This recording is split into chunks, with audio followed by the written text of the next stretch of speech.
La semana pasada nos tocaba del capítulo 11 al 15 y eché casi todo el tiempo en el 11, hablando acerca de cómo Dios, quien nos creó, conoce mejor que los científicos, mejor que los médicos, qué es lo que nos va bien, cuáles son los animales como alimento que son mejores para el cuerpo y cuáles lo intoxican, lo contaminan. Pero más allá de la bendición y del beneficio, estuvimos viendo un principio al que apunta, y yo quiero subrayarlo por si nos da tiempo después. En las Escrituras, los animales frecuentemente simbolizan personas. El apóstol Pablo dijo que en medio de las congregaciones habría lobos rapaces que no perdonarían las ovejas. El Señor Jesús es el león de la tribu de Judá, el Cordero de Dios que quita el pecado del mundo. Y pudiéramos poner muchos ejemplos, pero los animales en las Escrituras muchas veces simbolizan personas. Yo quisiera que nos quedáramos con este detalle. Luego casi no vimos nada. El siguiente capítulo hablaba de la cuarentena de la mujer cuando daba a luz. Y estuvimos viendo que aparte del beneficio y la necesidad de que la mujer se recomponga su cuerpo, se purifique, se reequilibre después de dar a luz, eso es un desgaste por la debilidad del cuerpo, especialmente después de la caída. Porque Dios dijo después de la caída que la mujer daría a luz con dolor. El propósito inicial no era ese. Sin embargo, la vida se sigue reproduciendo, se sigue manifestando de generación en generación. Y esto apuntaba a algo que apenas a vuela pluma pudimos decir, y es que muchas veces cuando hacemos algo que trae fruto, que trae vida, que es la voluntad de Dios, que tiene que ver con su reino, a pesar de eso y de poder ver fruto, tiene un desgaste en nosotros. No voy a dedicar tiempo porque se pudieran poner muchos ejemplos. Hablamos de Elías, cómo él pasó una depresión a pesar del éxito que había tenido ante los profetas de Baal. Y Dios había avalado con su poder aquello, hizo volverse a Israel al Dios de Israel. Pero ante una amenaza, pudiéramos decir, es que no confía en Dios después de lo que ha hecho, pero él necesitó recomponerse psicológicamente. Y Dios le trató con mimo, le dio descanso, le dio alimento y lo sacó de en medio de todo aquello. Daniel, cuando tenía visiones, físicamente se quedaba con dolor de cabeza y hecho polvo. Podéis verlo ahí en el libro de Daniel. Y otros muchos ejemplos. Hay cosas naturales de la vida. Luego, capítulos después, habla de flujos y cómo los flujos, ciertos flujos naturales del cuerpo, pues necesitaban un tiempo, digamos, de limpieza o purificación antes de poder ir al tabernáculo de reunión.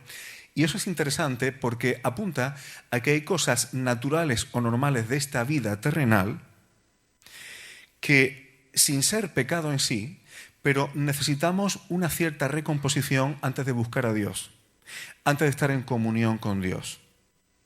Yo no sé si a ti te pasa, pero si yo estoy, por ejemplo, tratando con gente en la calle, hablando con uno, con otro, en el trabajo, donde sea, cuando quiero buscar al Señor necesito un cierto tiempo como de desintoxicación interna para cambiar de canal poco a poco. No somos máquinas, somos personas y Dios lo sabe. Y luego, no me dio tiempo a meterme, pero también era interesante, la cuestión de la lepra. ¿Te has dado cuenta que las erupciones cutáneas y ciertos problemas de piel y de lepra que aparecía ahí en el capítulo 14, si mal no recuerdo, o 13, lo estoy diciendo un poco de memoria, todo lo tenía ahí delante? Quien diagnosticaba por orden de Dios, y además si miras el capítulo con todo lujo de detalles, no era un médico, era un sacerdote. Y ya hemos visto y hemos repetido muchas veces que santidad y sanidad van de la mano. Dios es santo, 3 veces santo, y Él es vida en sí mismo. Y estar sano significa estar saludable y estar en pro de la vida. Un cuerpo enfermo es un cuerpo que está luchando por sobrevivir. Santidad y sanidad. Y aquí tenemos a los sacerdotes encargados de la santidad del pueblo y de la mediación del pueblo, por orden de Dios, ocupándose de la sanidad física. Es curioso, ¿verdad? Esto daría largo y tendido para hablar, porque algunas enfermedades, cuando el Señor Jesús las sanó, empezaba perdonando los pecados. No todas, pero algunas sí. Santidad, sanidad. La cuestión de la lepra es que había tipos de lepra que no tenían cura, salvo que hubiera una intervención divina. Si tú miras el caso de la hermana de Moisés, si tú miras el caso de Naamán, es difícil encontrar casos de sanidad de lepra, e incluso los registros de la historia de Israel, hasta que llega verdaderamente el Señor Jesús. Hablamos que Levítico habla de purificación y de limpieza a todos los niveles: espiritual, psicológica y física. Porque lo que Dios quiere es el equilibrio y el desarrollo de sus hijos, de su pueblo. Y ¿recordáis a aquel leproso que le dijo a Jesús: si quieres, ¿puedes qué? Limpiarme. Y Jesús le dijo: quiero, sé limpio. Cuando Jesús sanó lepra, le pidió a quien fue sanado que se presentara delante del sacerdote. ¿Por qué? Porque el sacerdote iba a tener que hacer los protocolos que tenemos en ese capítulo ahí. Y dice: para testimonio a ellos. Eso era un testimonio de que Jesús era el Mesías. Por lo tanto, el tema de la lepra es muy interesante. Pero también hay un principio a lo que apunta la cuestión de la lepra. Y es que la lepra también simboliza el pecado. Y si vemos ese capítulo nos daremos cuenta que no todos esos problemas de salud son iguales. Hay distintos grados. Y en función de esos grados, la persona tenía que estar apartada más o menos tiempo o definitivamente. Depende de eso, pues las cosas que tocara, con las que hubiera estado, algunas habría que limpiarlas, otras había que destruirlas. Casas, ropa, utensilios, para no contaminar, para no contagiar. Y si la lepra apunta al pecado, hermanos, aquí tenemos que prestar atención a una cosa. Hay veces que he tratado con personas que venían siendo creyentes de una situación de pecado sostenido en el tiempo. Se arrepienten, y una vez que se arrepienten y quieren restaurar su comunión con el Señor, lo primero que te dicen: el Señor me ha limpiado, estoy agradecido que me ha perdonado. Se restaura, pero ya quiero hacer cosas para el Señor inmediatamente. Quiero hacer algo para el Señor. ¿Qué hace falta en la iglesia? Yo quiero servir si se necesita cualquier cosa. Y no se dan cuenta que no todos los pecados son iguales en sus consecuencias.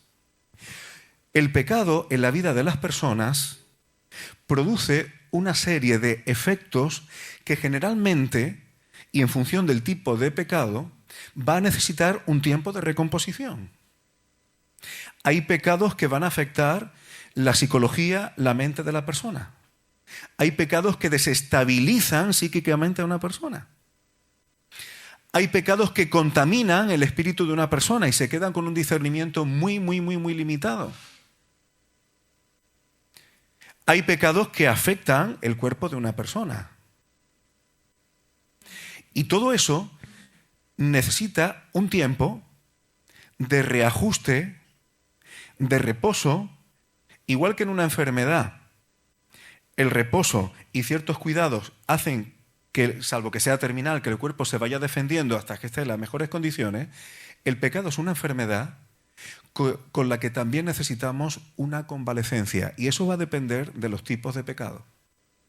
Y esto es importante, hermanos, porque los que tenemos responsabilidades muchas veces necesitamos de Dios discernimiento para valorar cuando las personas están en condiciones. Y no se trata de que si Dios les ha perdonado o no les ha perdonado. Cuando hay arrepentimiento, sí. Y hay posibilidades de restauración, pero las cosas a veces necesitan un tiempo. Cuando las personas delante de Dios son capaces de entender esto y van teniendo su reposo, hay un increciendo en sus vidas que ellos mismos se van dando cuenta que cada vez van creciendo más en el conocimiento de la palabra, ven sus vidas más asentadas, su carácter más maduro, y hay un momento cuando, hecho ese reequilibrio, están en condiciones para servir al Señor. Porque si tú quieres servir al Señor y todavía no te has reequilibrado o recompuesto de los errores o de los pecados, pues servir al Señor no lo va a hacer en las mejores condiciones. Te va a faltar fuerza, te vas a quemar rápido, no vas a ser tan eficaz como tú crees. Eres todo corazón, pero todavía no estás preparado. Y estas cosas hay que discernirlas, hermano. Y dicho esto, llevo 10 minutos y ahora sí me pongo con el 16. Capítulo 16.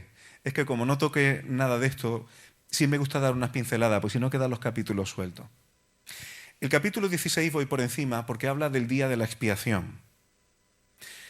Se conoce como Yom HaKippurim o el día de Yom Kippur. No me voy a meter con ese día señalado por Dios en profundidad porque entonces necesitaríamos muchas horas. Pero sí quiero subrayar una cosa. Era el único día al año en el que el sumo sacerdote podía entrar al lugar santísimo. Y Dios, a través del sumo sacerdote y de ese sacrificio y esos protocolos, digamos, especiales, Dios perdonaría y vindicaría al pueblo de Israel como su pueblo. Limpiaba sus pecados para que el pueblo, de manera colectiva, siguiera en pacto y vinculado con Dios. No era un día centrado en el perdón particular. Era un día centrado en una expiación y en un perdón colectivo, como pueblo. Obviamente está apuntando a Cristo por muchas razones en las que no me voy a meter hoy. Cuando el sumo sacerdote entraba, esto era el mes séptimo, a los 10 días del mes, el 10 del día séptimo de Tishrei, dice, afligiréis vuestras almas. Es el único día en toda la Biblia ordenado para un ayuno. Afligir el alma es una expresión hebrea que significa ayunar. Sí, es una expresión. Igual que si nosotros decimos matar el tiempo, no estamos diciendo que vamos a coger un martillo y le vamos a pegar a un reloj. Hay expresiones. Afligir el alma es ayunar. Es el único día de ayuno ordenado en toda la Biblia. No que no se pueda ayunar otros días, pero el único ordenado por Dios. En el que el pueblo se le prohibía, tenéis en el versículo 17, dice, ningún hombre estará en el tabernáculo de reunión. No podían entrar ni siquiera al patio, al atrio exterior, que era donde se podían mover, y tenían que estar fuera, mientras el sumo sacerdote entraba en el lugar santísimo. Hasta que no saliera el sumo sacerdote de ahí, y eso significaba que Dios les aceptaba como pueblo y iba a cubrir sus pecados, ellos estaban en expectativa fuera. Y según algunas fuentes externas, como en silencio, viendo qué es lo que ocurriría. Porque si Dios no les perdonaba, sabían que podía significar perder el pacto con Él e incluso el juicio. Incluso el juicio. Por eso el día de la expiación también es conocido como el día del juicio. No me voy a meter mucho más con el capítulo 16, pero sí me gustaría que pudiéramos ver la correlación que existe entre el día de la expiación, el día del juicio, y lo que va a ocurrir en el tabernáculo celestial en un momento dado, según nos revela Apocalipsis. Igual que el pueblo estaba fuera del tabernáculo de reunión en expectativa, en Apocalipsis capítulo 8 y versículo 1, cuando se abre el séptimo sello, que va a desencadenar las 7 trompetas, y la séptima trompeta, que es donde Dios vindica a su pueblo, donde ocurre el arrebatamiento, donde ocurre la resurrección, es la séptima trompeta, y que va a dar paso a las 7 copas de la ira. Cuando se abre el séptimo sello, dice que se hizo silencio en el cielo como por media hora, una expectativa, igual que cuando el pueblo estaba fuera. ¿Qué va a ocurrir? Va a pasar algo importante que hará Dios. Un ángel, versículo 5, toma el incensario y lo llena de fuego del altar y lo arrojó a la tierra.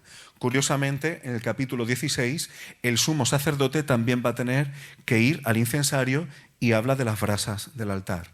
Si queréis saber cómo funciona el cielo y entender mejor Apocalipsis, hay que estudiar muy bien el tabernáculo. Porque el tabernáculo es una maqueta, es una proyección de cómo funciona el tabernáculo celestial, donde si lo miras también ahí está un arca. Jesús es el sumo sacerdote y ejercen funciones sacerdotales los ángeles, por eso lo ves con cuencos de oro, llevando oraciones, incienso, muy, muy, muy parecido.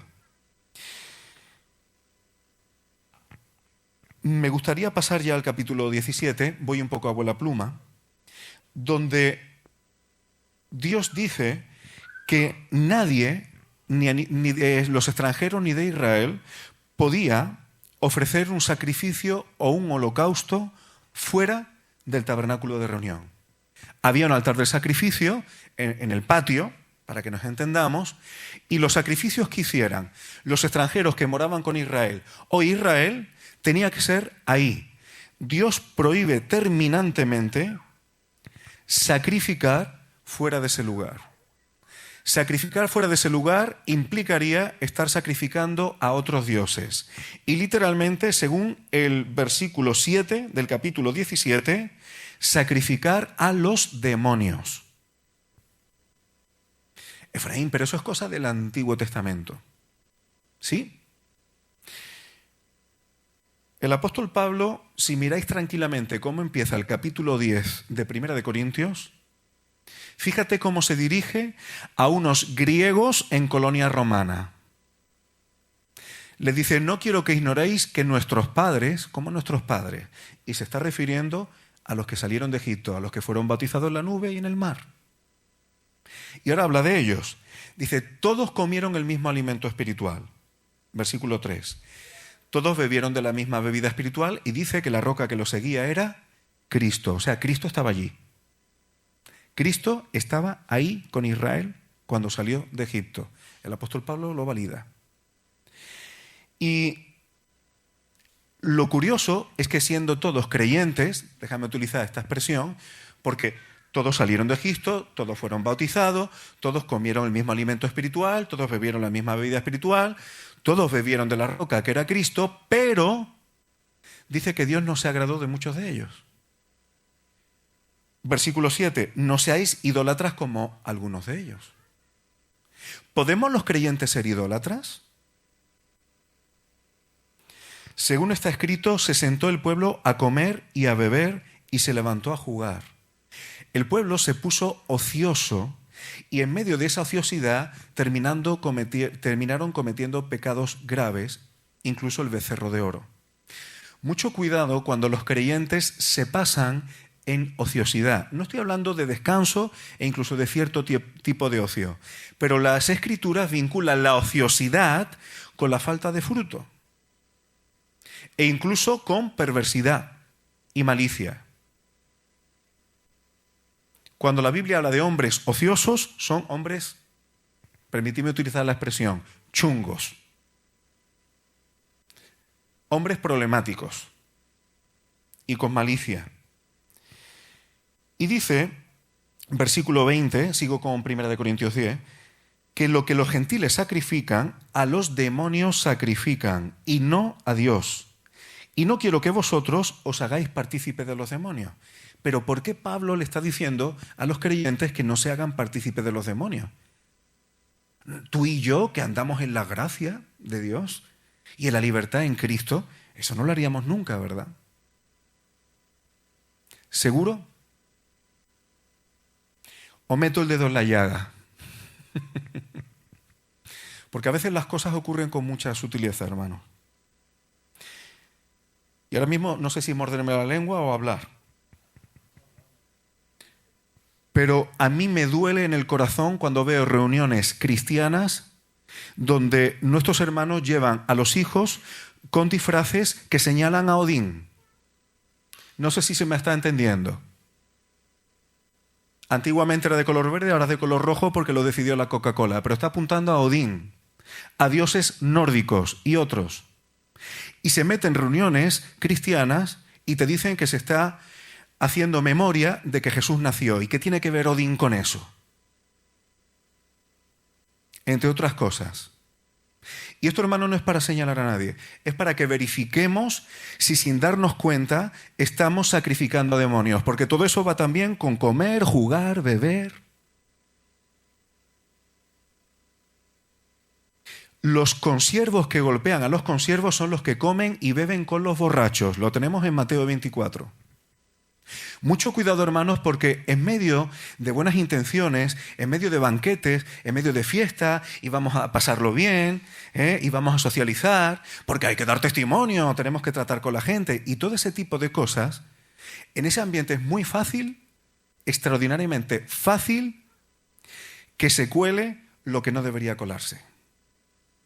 Porque el apóstol Pablo va a seguir diciendo, ¿y qué comunión tiene la luz con las tinieblas, Cristo con Belial? Y todavía pudiéramos hablar más cosas, pero yo tengo que avanzar. Pero hermano, muchísimo cuidado, no sea que estemos sacrificando fuera del tabernáculo de reunión. Si nosotros vivimos para Dios y nuestra vida es para Él, mucho cuidado, no sea que estemos sacrificando para lo que no es Dios. Mucho cuidado que no estemos haciendo cosas que no son en el nombre de Jesucristo. Y esto no es para levantar ampollas. Esto es para que cada uno se examine a sí mismo. Yo no tengo que estar examinando a los demás. Estas cosas para que cada uno verifique delante del Señor. Porque la verdadera intención de corazón y lo que uno hace, uno lo sabe. Yo no se lo tengo que decir a nadie. Uno sabe lo que tiene dentro. Mira, hermanos, en el versículo 17, luego pasa de esto a decir y a insistir que ninguna persona coma sangre. Que no se coma sangre. Y no solamente los israelitas, dicen, ni el extranjero que mora entre vosotros, que no coma sangre. Y la explicación es porque la vida de toda carne es su sangre. Aparte de razones saludables de sanidad que pudiéramos encontrar, hay algo que yo quiero subrayar. Por eso empecé diciendo, vamos a acordarnos que los animales simbolizan personas.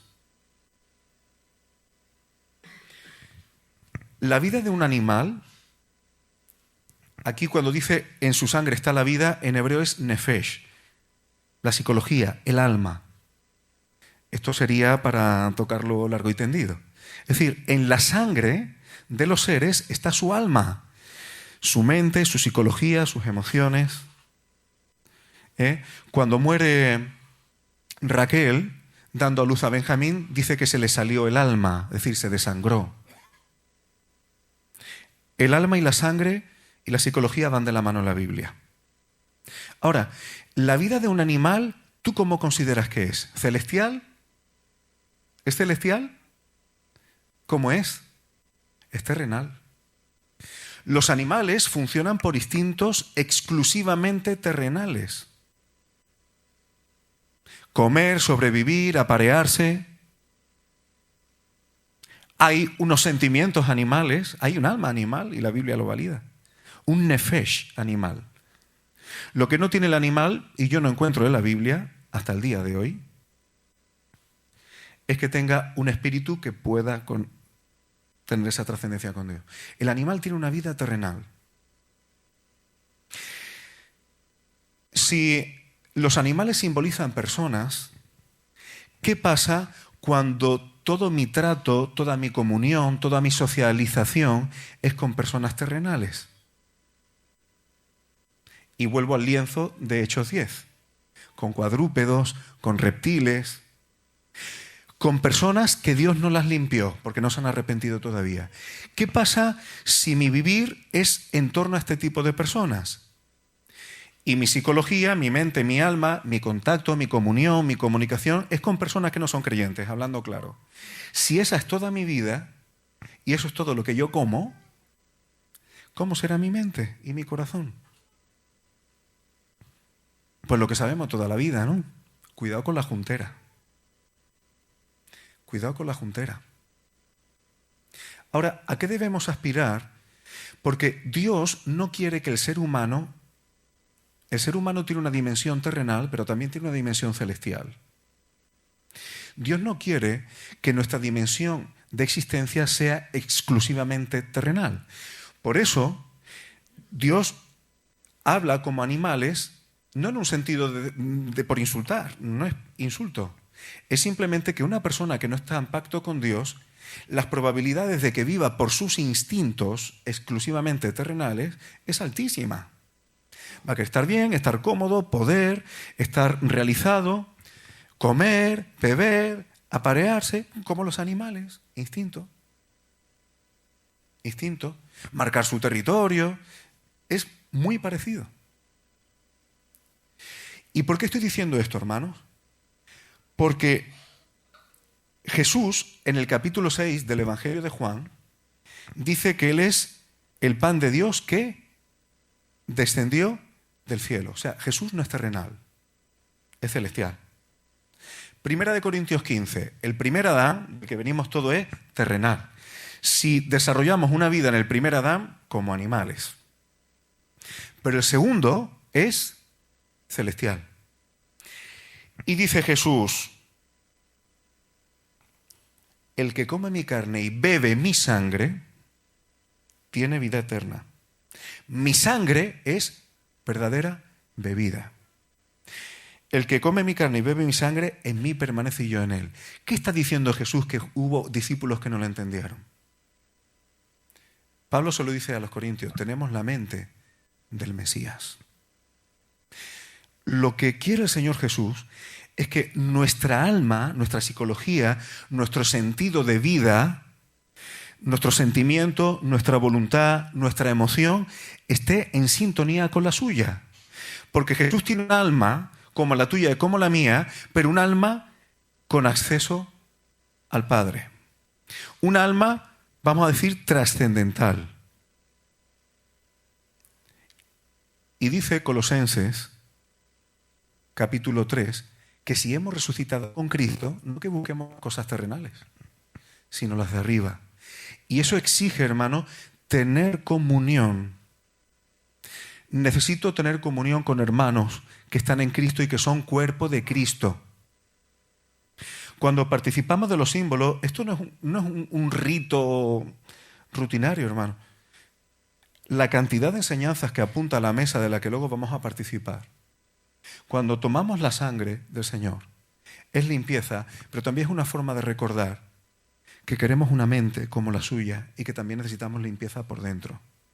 Un alma como la suya, porque su alma no es meramente terrenal, ni como los animales que no son limpios. Espero estar siendo claro. Todo lo que diga lo verificáis con la Escritura, hermano. No me tenéis que hacer caso a mí, sino lo que diga la palabra. No tengo mucho más tiempo, pero sí quiero mencionar algo del capítulo 18, con el que iba a empezar casi. En Mateo 5, a Jesús le piden que interprete Deuteronomio 24, porque había dos escuelas fundamentales de interpretación. ¿En qué casos se le puede dar a una mujer carta de divorcio, de repudio? Y Jesús dice que, no ser por causa de fornicación, el matrimonio no está roto. Por lo tanto, si das la carta y el matrimonio no está roto, pues adulteras y hace que la otra persona adultere. Eso es lo que está Jesús más o menos diciendo ahí. Ríos de tinta se han escrito de este versículo. Ríos de tinta. Casi siempre se enfoca en qué significa fornicación en griego. Entonces la palabra es porneia, de ahí viene pornografía. ¿Qué significa porneia? Y entonces pues ya empiezan los eruditos a debatir. Pero a mi juicio Jesús no estaba tratando de poner una palabra griega que luego nosotros buscáramos los diccionarios que significaba. ¿Qué entendería Jesús con su mentalidad, escrituras en mano, que es fornicación? Pues yo creo que se estaba refiriendo a Levítico 18. Porque ahí están las porneias o las impurezas, especialmente de orden sexual. El Levítico 18 se empieza diciendo, dice que no hagáis como hacen en la tierra de Egipto, donde habíais vivido, y como hacen en la tierra de Canaán. Es curioso, esas son sus prácticas. Y esas son las prácticas de Egipto, de Canaán y de naciones, que no están en pacto con Dios. Y dice, ni andaréis en sus estatutos, es decir, en sus mandamientos, en sus leyes. La Septuaginta creo que lo traduce como en sus leyes. ¿Os habéis dado cuenta que se llega a legalizar y a legislar las prácticas inmorales? Decir eso hoy día no debería sorprendernos mucho, ¿verdad? Que al final las naciones terminen legalizando, si no promoviendo estatutariamente, legalmente, jurídicamente, estas prácticas que Dios prohíbe terminantemente. Entre estas prácticas están la relación íntima o matrimonial con parientes muy cercanos. Pero es curioso que no solamente con parientes cercanos de consanguineidad, sino incluso con parientes cercanos de familia política. Porque no solamente es una cuestión de cruce genético que pueda dar lugar a problemáticas, que bueno, hay linajes de reyes que están todo fatal por haberse mezclado entre ellos. Y hay ejemplos en la historia de ese tipo de mezcla. Pero también hay prohibición de este tipo de relación, incluso con familiares políticos cercanos, porque esto también puede generar problemas psicológicos y ciertas tensiones, ¿verdad? También se prohíbe llegarse a la mujer mientras está con la menstruación. ¿Cuántas veces has escuchado tú decir esto en un púlpito? ¿Sabes que en las iglesias evangélicas en España, al menos la Asamblea de Hermanos hace años, se enseñaba esto? Pero hubo un momento en que la gracia de Dios fue tan libre que dejó de decirse. No sé por qué. Pero aquí dice que no, que mientras está con la menstruación, el hombre respete a la mujer. Se habla de que no se adultere. Se habla de la sodomía. Se habla de la zoofilia y de prácticas de las naciones que Dios las considera detestables, abominables. Y esto cada vez se toca menos desde un púlpito. Pero hay algo que me llama la atención, porque está dentro de este tipo de, como algunas traducciones traducen, de perversidades, abominaciones o contaminaciones. Dice, no des hijo tuyo para ofrecerlo por fuego a Moloc. Ya sabéis que Moloc era un dios al que se le ofrecían los hijos a cambio de prosperidad. Esto aparece como una abominación. Esto es una especie de adulterio espiritual, idolátrico, de consecuencias terribles. Pero pensad que si esto se produce en un contexto familiar y de matrimonio, también es un problema familiar. Hoy día se sacrifican hijos como si fuera un derecho, pero cuando se hace para que vaya bien, porque ahora no es el mejor momento. Porque es mejor tener condiciones económicas, entonces ahora no viene bien. Y la cantidad de miles de niños que en el mundo se están sacrificando hoy día es pasmosa. Pero te voy a decir una cosa. La Septuaginta, para quien no sepa lo que es, la Septuaginta es el Antiguo Testamento en griego y tenemos documentos muy, muy, muy antiguos y tiene cosas muy interesantes. No habla de Moloc. Dice que no deis culto, es decir, que no des a un hijo tuyo como culto a un mandatario, a un rey o a un gobernante. Curioso, ¿verdad? ¿No es una aberración para vivir yo bien entregar mis hijos al sistema, al gobierno? Me bajo del burro de educar a mis hijos porque ya los maestros me lo educan. Que me lo eduque la tele, que me lo eduque la calle. Y eso no tiene consecuencias. Y si Dios... Porque además en la Septuaginta me encanta porque cuando se está hablando de los hijos, Dios está hablando de ellos como que son su herencia. exactamente igual que el Salmo. Y ahora te la da a ti para que la administres y cogemos nosotros y lo entregamos a un gobierno, a un mandatario. Da que pensar, ¿verdad, hermano? La Biblia es muy clara hablando de las cosas. Todas estas cosas se puede encargar un matrimonio. Estas cosas se pueden encargar un matrimonio. Estas cosas se puede encargar una familia. Por supuesto, sería como para hablar de ellas muy tranquilamente. Todas estas cosas, dice Levítico 18:24, se han corrompido las naciones que yo he hecho delante de vosotros. Hay gente que dice que estos mandamientos son solo para el pueblo de Israel. Y yo me pregunto, si eso es así, ¿por qué Dios está diciendo que las naciones que no son Israel se han corrompido haciendo estas cosas? Además, no dice algunas de ellas, todas, no quites ninguna de la lista. Cualquiera de las cosas que aparecen en esa lista, que las practican las naciones, Dios dice que se han corrompido por hacerlas. No puede sacar ninguna de ahí, ¿eh? Y Dios pide que no se haga ninguna de esas abominaciones, ni el natural ni el extranjero que mora entre ellos. Si fuera solo para Israel, ¿por qué está diciendo que el extranjero tampoco? Y dice el 27 que estas abominaciones que hicieron las naciones, los que estaban allí en la tierra de Canaán, dice que la tierra fue contaminada por eso. La Septuaginta lo traduce que el país fue mancillado. Es decir, estas cosas manchan un país. Cuando una nación, un país se degrada en estas cosas, eso es como si fuera un castillo de naipes.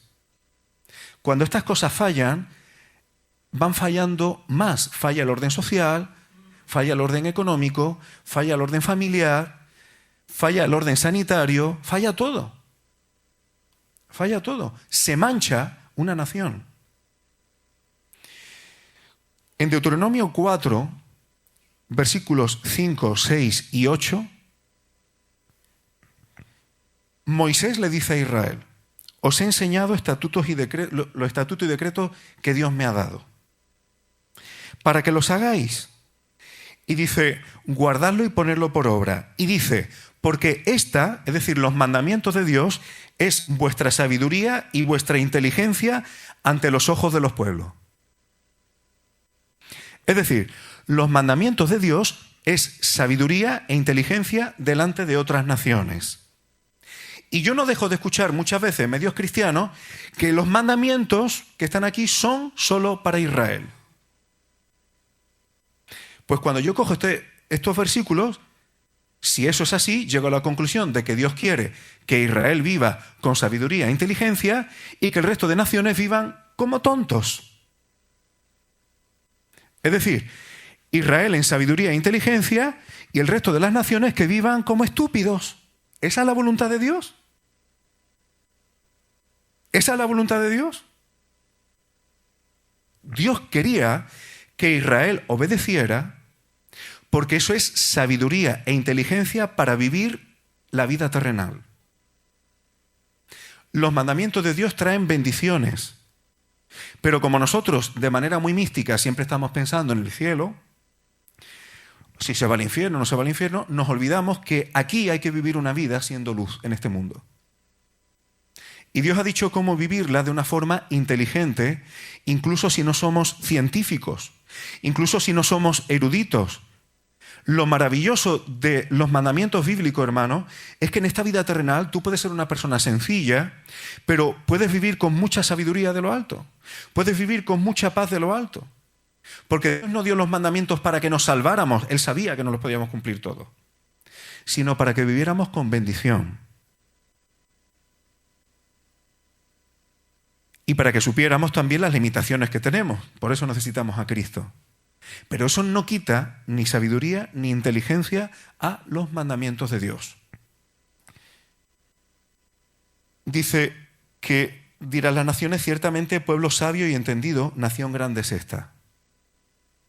Cada vez que los creyentes, hermanos, los que decimos que Jesucristo es el Señor, vivimos acomodándonos a este mundo, eso no es dar buen testimonio. No, es que no nos vean como bichos raros. Hermano, cuando vivimos como el Señor Jesús quiere, la palabra de Dios produce sensatez, madurez, sabiduría e inteligencia. Y eso no depende de cuánto dinero tengas en el banco. Con dinero puedes comprar una casa, pero no compras un hogar. Con dinero le puedes dar los mejores maestros a tus hijos, pero no le va a dar un equilibrio moral. No necesariamente le vas a poder pagar un equilibrio emocional. Y pudiera poner ejemplos de personas famosas y con dinero. Hijos de personas famosas y con dinero que a cada 2 por 3 lo sacan en la tele porque son aberraciones, como viven. Y Dios dice que sus mandamientos son inteligencia y sabiduría delante de las naciones de este mundo. Hermanos, creo que es ir en contra de nuestra función como luz y como sal en este mundo cada vez que vamos en contra de los mandamientos de Dios. Como si Cristo hubiera venido para eso. Es aberrante. La palabra de Dios nos tiene que hacer personas sabias y maduras. Eso no ocurre de un día para otro. Por eso, la justicia de Dios hay que practicarla, como dice, practicar justicia. Hay que entrenarlo. Hay que discipular para que la sabiduría de Dios lo vean ahí fuera. ¿Y qué nación grande hay que tenga estatutos y juicios justos? Es que es justicia, hermano, es justicia. Mi mujer lo estuvo tocando el otro día, hablando de proverbios. Muchas cosas que están en las legislaciones del mundo, como cuestiones sociales y de misericordia, las legislaciones, están basadas en los mandamientos de Dios. ¿Por qué vamos a oír nosotros de ellos si Jesucristo es nuestro Señor y andó conforme a ellos? El capítulo 20 habla de las consecuencias de quienes cometan sobre todo las abominaciones de Levítico 18. Pero el 19 da una serie de mandamientos, algunos parecen un poco inconexos, comento algunos así por encima, pero que son sabios, que son inteligentes y que tienen que ver con las actitudes también de nuestro corazón, de cómo cuidar la naturaleza, de cómo funcionar con la sabiduría del que creó todas las cosas. Y empieza diciendo, santos seréis porque santo soy yo. Porque yo soy Jehová vuestro Dios. Y Dios dice, si yo soy sano, pues quiero que vosotros también viváis sanamente. Además, hoy día cuando decimos que una persona es sana, no solamente nos referimos a salud en el sentido físico. Una persona sana es que no es una persona tóxica, que puedes dialogar con ella, que cuando estás con ella pues puedes estar relajado, que no tienes que estar ahí tenso. Una persona sana es en todos los aspectos de la vida. Y Dios quiere que vivamos así porque eso le glorifica. Y nos dio el Espíritu Santo para tener poder, para poder caminar y anhelar vivir como Él quiere. Claro, esto en la fuerza de la carne se te pone todo cuesta arriba. Hay que relajarse, querer y confiar en el Señor. Y Él te va llevando a través de su palabra. Dice que cuando tú tienes una tierra, que no quieras cegar hasta el más mínimo rincón, que no seas una agonía, como se suele decir, para que quedara algo para los pobres.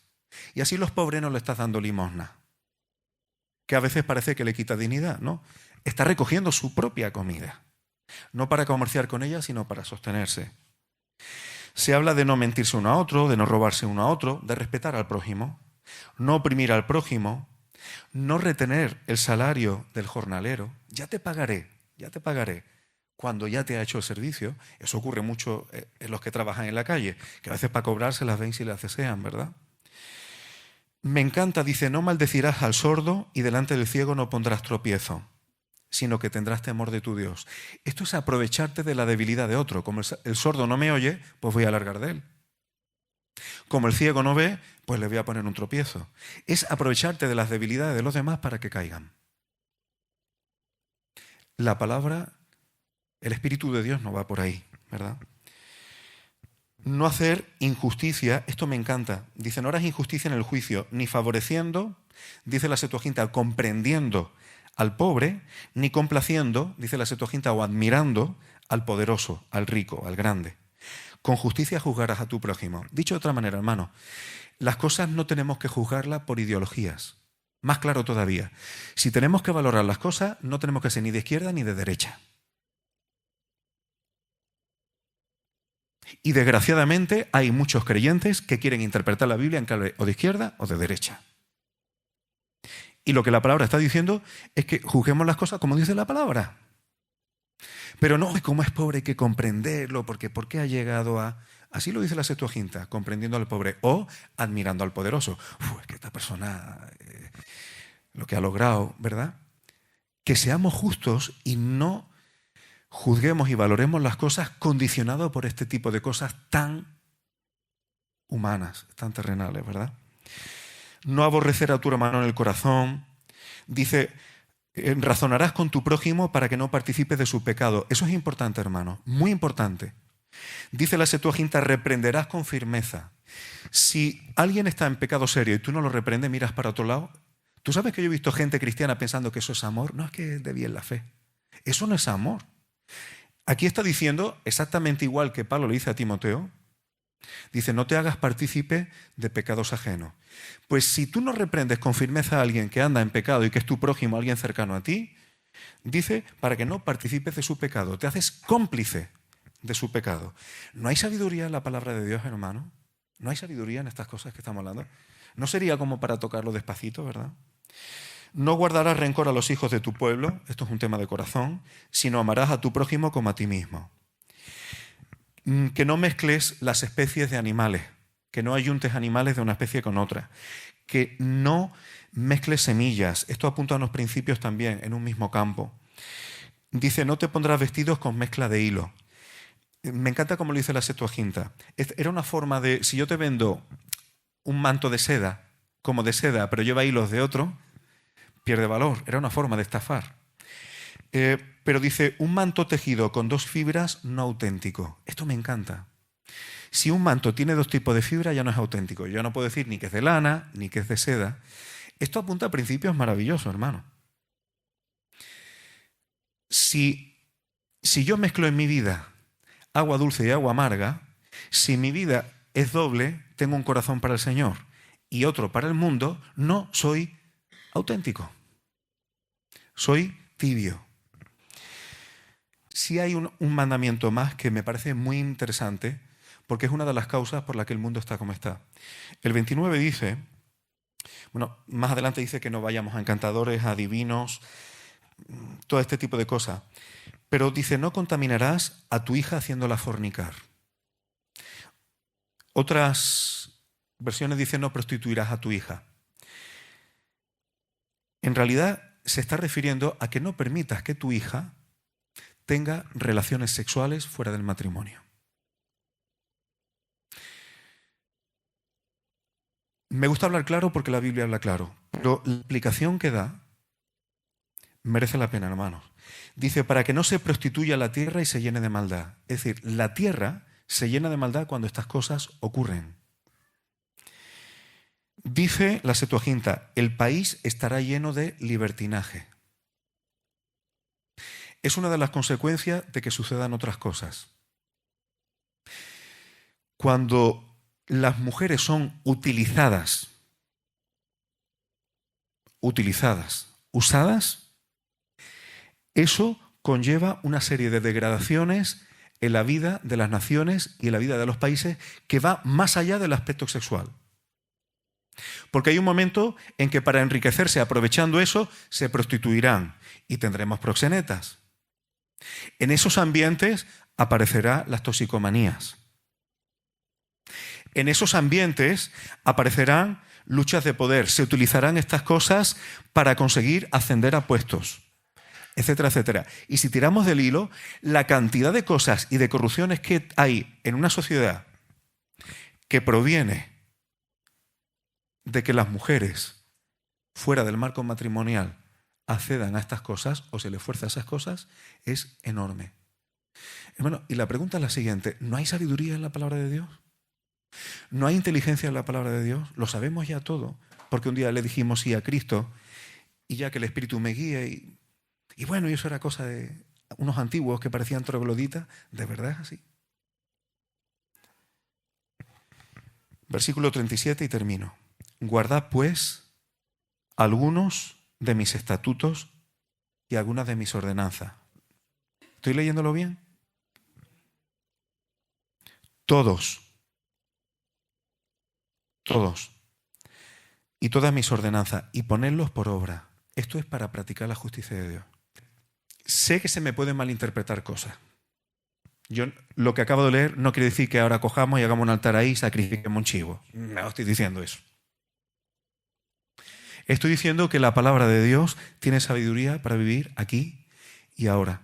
Y es un desperdicio cuando los creyentes, cuando nuestros jóvenes, cuando el pueblo de Dios no mira los mandamientos de Dios y buscamos la sabiduría humana para apoyarnos en ella como si eso pudiera aportar. A veces sí, pero nunca la sabiduría humana podrá suplantar la sabiduría divina que hace sabio incluso al sencillo. Hermano, tenemos el Dios omnipotente como único Dios verdadero y a Jesucristo a quien envió. Sigámosle a Él, que para eso le aceptamos como Señor a Él y no a nadie más.